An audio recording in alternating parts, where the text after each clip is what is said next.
There have been some changes at the top of the district. Retired bankruptcy judge Steven Rhodes is now the DPS Transition Manager appointed by Governor Snyder. And Rhodes has tapped DPS Administrator Alycia Meriweather as the Interim Superintendent. But all of this comes as the district is expected to run out of cash next month and the teachers are threatening to strike. And we're looking at what Rhodes said was April 8th, that the district is not going to have any money to be able to pay their teachers. And now is the time in Lansing that we are expected to see some sort of activity. I would expect to see, or I would like to see, people working around the clock now to try to stop that. Because when you're talking about a district that could run out of money with 47,000 kids who would then be where? On the street, at home, hanging around? Urgency. Yeah, there's nothing moving. It's stalemated up there is what we're hearing this week. I think what you'll probably get is some action on that $50 million special appropriation to keep it running through the year while they keep fighting. But I don't think the comprehensive plan is anywhere near moving. Why? I think it's not too far off. I mean, I think the mayor has actually made some real headway with both Republicans and some of the charter school operators. What's the sticking point, though? It's this Detroit Education Commission that he wants, and I think I know I want it. I think it's the best thing going forward in the city. But there are a lot of Republicans, and especially the charter schools, and the money they dump into legislators' pockets, that's standing in the way of that. But I think the mayor's made some headway with certainly with the Senate side in that regard, and some folks in the House. I mean, the House still seems to be the place that you can't break through. Yeah, I don't see a whole lot of progress.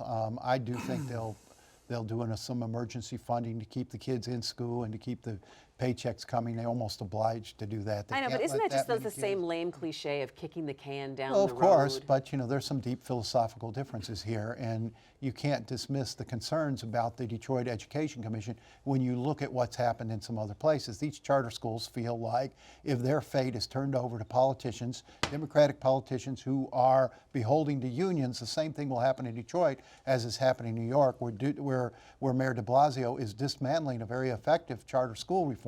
Washington and other places where charters have been subjected to the political winds. Okay. So this is always the yarn, right? That oversight somehow becomes political when it's applied to charter schools, as if it's not political when it's everyone else, first of all, but also as if that's the main aim. I think the better example, for instance, is Boston. The better example is Maryland, the state of Maryland, Baltimore, that has a functioning charter school community that augments the public schools, helps shore them up and make them better, the way that we all promised that charter schools were going to do here in Michigan. All right. So every time we have the conversation about this, we get into this fundamental difference about charter schools and oversight of charter schools, and now in the state of Michigan. Let me ask you this: with Steven Rhodes now, who is the interim, the transitional manager, was this a good move by the governor? Do you think that he will be able to have conversations in Lansing, or be able to at least break down that wall or that argument? Because if we get into this same argument every time we have the conversation here on MiWeek, how do we expect our legislators to finally get through that fundamental difference? That was the hope, but I think they're going to have to craft a plan that provides real protections from political meddling in school choice, because we've got half the parents choosing these schools for a reason. And it's not because they've been bamboozled or fooled, it's because they're desperate. Because the Detroit schools have been so bad for so long, they want a future for their children, and you can't do anything to interfere with that, and you've got to build some protections in. But nothing in the DEC would prevent that kind of choice. In fact, it would make choice more rational, right? We have entire neighborhoods in the city now that have no schools. There are no high schools in entire parts of the city, in part because people can open schools when they want, where they want. There is no money to be made in high schools, right? If you're operating a charter school, you can operate the elementary schools at cost or for small profit.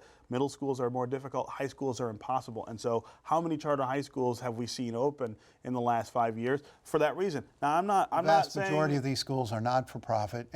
But I'm not saying that that's a bad thing. You don't keep schools open, Steve, just for geographic reasons. But you don't keep bad schools open just because they're But the located. I don't charters think do. any- I think But everyone the could charters agree with do. that. I don't- The charters do. There are awful charter schools that have been open for years. Charter schools for a long time were shut out of a lot of neighborhoods because the Detroit Public Schools would not lease Okay, but vacant that's not what we're buildings dealing to with them now. and would That's not the allow. situation But now. that's where All right. a lot of these schools were located, and they would rather see the schools rot than lease them to a charter school.